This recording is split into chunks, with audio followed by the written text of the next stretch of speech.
For Chicago police come just 10 days after Superintendent David Brown announced the end of such long and consecutive workdays for officers. But tonight, police are being notified of the mandatory 12-hour shifts and days off canceled to provide saturation patrols on a weekend with several big events.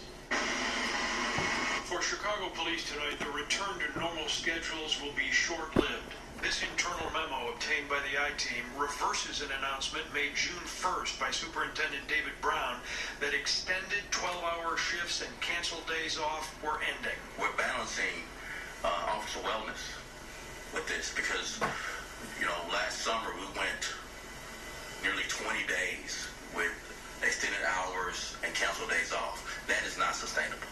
Next weekend, it returns for a time span that includes the Juneteenth observances, the annual Puerto Rican People's Day Parade, and Father's Day. These events are yearly events. Jim Calvino is president of the Chicago Police Sergeants Association that represents more than 1,200 CPD sergeants.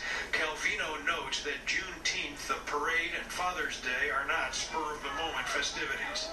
It'd be different if, right now, we're needed out there, basically. If they have some intelligence that they think is going to, warrant it, I'm not aware of anything like that. We can't stand around waiting for something to happen, because when it does happen, the officers and sergeants and everyone out there are going to be so exhausted, you can't do anything anymore. The memo instructs officers to have crowd control equipment in hand, helmet and respirator mask, gas mask, if issued, will be readily available.